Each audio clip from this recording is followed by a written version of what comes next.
Money heist Netflix की एक बहुत पॉपुलर सीरीज है।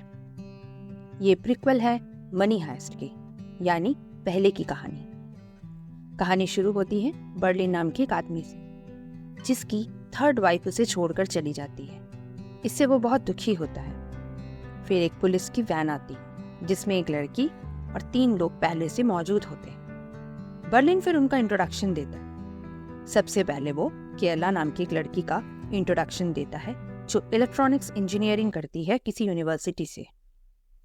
रॉय, जो एक ऐसा लड़का रहता है जो सभी तरह के लॉक खोलने में माहिर होता है। डेमियन, जो प्रोफेसर रहता है किसी यूनिवर्सिटी का और रात में वो क्राइम का मास्टरमाइंड होता है, लेकिन थोड़ा एब्सेंट माइंडेड रहता है। ब्रूस, जो सभी काम में माहिर रहता है, जैसे हथियार और सभी तरह के क्राइम्स के लिए वो बिल्कुल परफेक्ट था। फिर वो एक बड़े से महल जैसे घर में जाकर उसके मालिक एंटियो वॉल्स को नकली पुलिस का टीम बनकर सर्च वारंट दिखाता है और कहता है कि उसके साथ वो कॉपरेट करे। एंटोनियो बर्लिन से पूछता है कि उस पर क्या चार्ज है, तो बर्लिन बोलता है पुराना एंटिक, यानी जो 100 साल से भी पुराना सामान है, वो उसके स्मगलिंग में इन्वॉल्व है और उसने फ्रॉड किया है और उसके लिए वो उसके घर की तलाशी रहना चाहता है, और अगर वो इस काम में उसे कॉपरेट नहीं करता है तो उसे 9 साल की सजा भी हो सकती है। फिर एंटोनियो उसे एक बड़े से हॉल में लेके जाता है जिसमें बहुत सारा एंटिक पीस था। उसमें से बर्लिन एंटोनियो को एक कैबिनेट खोलने को बोलता है। इधर एंटोनियो का एक गेस्ट केला को देखकर समझ जाता है कि वो नकली पुलिस है। केला थोड़ी सी नर्वस हो जाती है। बर्लिन फिर 500 साल का एक पुराना प्याला उठा लेता है और फिर एंटोनियो को बोलता है कि वो असली पुलिस नहीं है।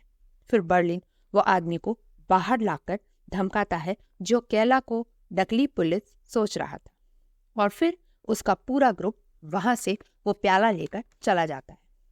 फिर वो सभी लोग पेरिस के एक होटल में अपने नए मेंबर से मिलते हैं जिसका नाम कैमेरॉन रहता है, जिसका अतीत थोड़ा सा पेनफुल रहता है और वो यहाँ एक मकसद से आती है। फिर बर्लिन अपने सारे टीम मेंबर को उस एंटिक प्याला का कॉस्ट बताता है जिसकी कीमत होती है 40,000 यूरो, और बर्लिन और उसकी टीम उसे ट्रांसफॉर्म करके 44 मिलियन में बदल देगी। फिर बर्लिन उनको बोलता है कि उनकी जो चोरी है वो पूरे यूरोप याद रखेगी, और जिस चोरी की शुरुआत 10 दिन पहले हो चुकी थी फुट सेंचुरी के प्याले से। फिर बर्लिन उनको डिटेल्स में प्लान समझाता है और फिर प्रोफेसर उस प्याले को औजार से तोड़ता है और फिर अपनी टीम को बोलता है कि ये प्याला ही चाबी है जिसके मदद से वो लोग 44 मिलियन यूरोस के ज्वेलरी चोरी करने वाले हैं। फिर बर्लिन बोलता है कि ये अब तक की सबसे बड़ी चोरी होगी। सिर्फ एक प्याले से वो यूरोप के शाही परिवार के हीरे जड़े गहने चोरी करेंगे जो कि 34 सिटीज में फैले हुए थे। बर्लिन से तब ब्रूस पूछता है कि ये सब करने में उन्हें बहुत ज़्यादा समय लगेगा। ये सुनकर प्रोफेसर डेमन बोलता है कि उसके लिए उन्हें ये एंटिक प्याले को एमोनियम क्लोराइड वाले केमिकल में डुबोकर उसके शेप को थोड़ा चेंज करना होगा। फिर वो प्याला लेकर वो चर्च में जाते हैं और जाकर फादर से मिलते हैं। उस फादर का नाम टॉरक्स रहता है, और बर्लिन उससे जाकर प्रोफेसर संताना बनकर मिलता है जो कि पॉलीटेक्निक यूनिवर्सिटी ऑफ सलमानका से आया है, और वो डेमन को प्रोफेसर वास्क्वेज बनाकर मिलाता है जो कि एक्सपर्ट होता है फ्रेंच सेक्रेट आर्ट का, और बाकी को अपना एक्सकवेशन टीम बनाकर मिलाता है। फिर फादर टॉरक्स बोलते हैं कि हाँ, उन्होंने काफ़ी कुछ इंटरनेट में उनके बारे में पढ़ा है और उनके पिक्चर्स भी देखी है, क्योंकि केला पहले ही ये सब अपलोड कर चुकी थी। फिर फादर उन्हें चर्च के अंदर ले जाते हैं जहाँ कुछ लोग अंदर में काम करते हैं। फादर बोलते हैं कि ये सारे प्रिजनर हैं जो कुछ ही दिनों में रिहा होने वाले हैं और इन्हें एक अच्छे काम में लगाया जा रहा है। फिर बर्लिन और उसका पूरा गैंग फादर को बोलता है कि इस चर्च के नीचे सबसे पुराने चर्च होने का दावा है। ये सुनकर फादर बहुत एक्साइटेड हो जाता है और फिर वो पुराने नक्शे दिखाते हैं फादर को।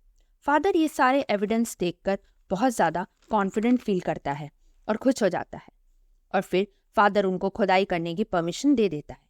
फिर वो सभी लोग नीचे तहखाने में जाते हैं। फिर केला और रॉय एक मशीन के हेल्प से कुछ ट्रेस करते हैं। फादर सोचता है कि उनको पुराने चर्च का सुराग मिल गया है। ये मशीन थोड़ा यूनिक डिज़ाइन का होता है जिसमें कोई भी क्लू लगाना बहुत मुश्किल था। बर्लिन और उसका पूरा ग्रुप फादर को गुमराह कर रहे थे, क्योंकि उनका मिशन कुछ और ही था। वो यहाँ कुछ और ही काम से आए थे। तभी कैमरॉन बर्लिन से पूछती है कि वो लोग इस तहखाने की खुदाई क्यों कर रहे हैं।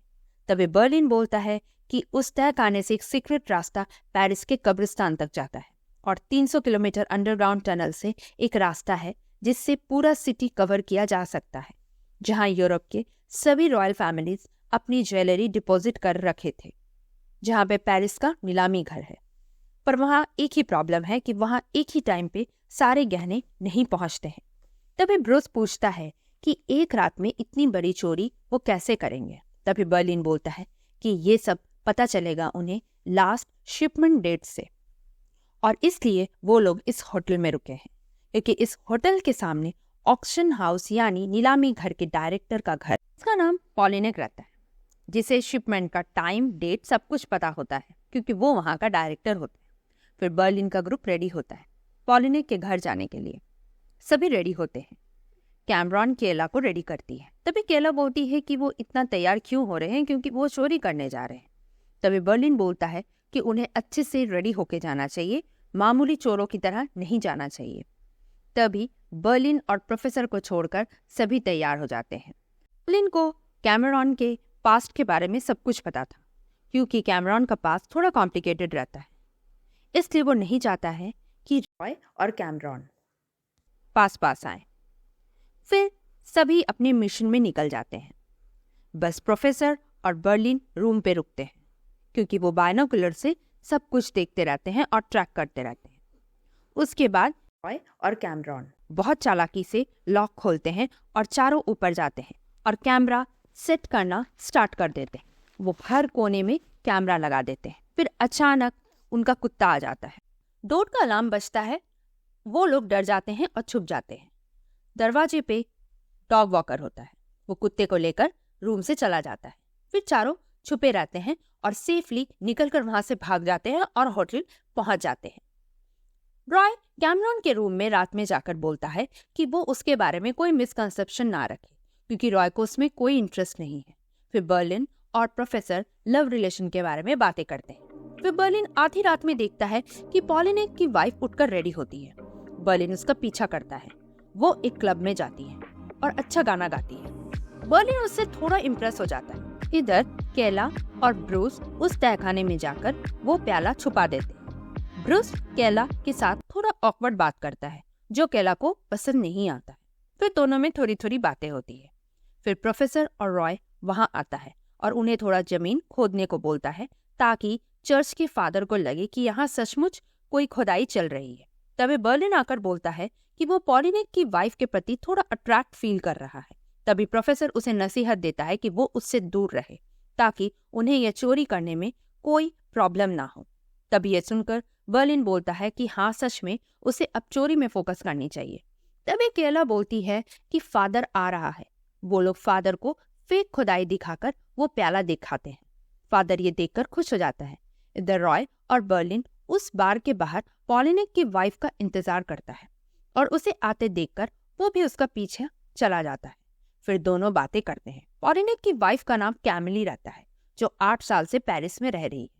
दोनों में काफी बातें होती है। फिर बर्लिन बोलता है कि वो यहाँ अपने एक दोस्त से मिलने आया है, जिससे वो बहुत सालों तक नहीं मिला है।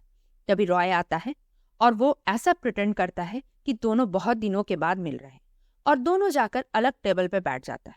कैमिली दोनों को देखती है और खुश होती है। इधर प्रोफेसर, केला, ब्रूस और कैमरॉन तहखाने में कुछ सर्च करते हैं और धीरे धीरे आगे बढ़ते हैं, और वहां उन्हें बहुत सारा कंकाल मिलता है। पर वो आगे बढ़ते रहते हैं। इधर रॉय हेडफोन से पॉलिनेक और कैमिली की बातचीत सुनता है और बर्लिन को बुलाता है, और तब बर्लिन सुनता है कि दोनों में थोड़ा सा ओपरा को लेके कोई बातचीत चल रही है। एक्चुअली कैमिली ओपरा का फंक्शन अटेंड करना चाहती थी, पर उसके हस्बैंड के पास उसके लिए बिल्कुल टाइम नहीं होता है, क्योंकि उसका हस्बैंड एम्बेसी में कोई इनविटेशन की बात करता है। तभी कैमिली बोलती है कि उसे उसके मन के बारे में सोचना चाहिए कि उसका फीलिंग उसके प्रति क्या है। इधर फादर प्रोफेसर डेमिन को खाना लाकर देता है और कहता है कि वो लोग बहुत मेहनत कर रहे हैं, और उनसे एंटिक प्याला मांगता है ताकि वो उसे ले जाकर स्पेन में अपने सुपीरियर को दिखाए और इस पुराने चर्च की खुदाई के बारे में बताए। प्रोफेसर उसे प्याला देने से इनकार करता है और इस खुदाई की बात को कॉन्फिडेंशियल रखने को बोलता है, पर फादर नहीं मानता है और प्याला उठाकर लेकर चला जाता है। प्रोफेसर बर्लिन को फोन करके बोलता है कि फादर स्पेन जाकर सब सच जान जाएगा और अपने सुपीरियर को बता देगा और फिर उसका सुपीरियर यहाँ पुलिस भेजकर उन्हें पकड़ लेंगे। ये सुनकर बर्लिन सोचता है कि अगर उसे जीतना है तो मनी और लव के बीच में उसे चुनना होगा और वो पहले किसे चुनेगा, और तैयार होकर कैमलिस से मिलने चला जाता है।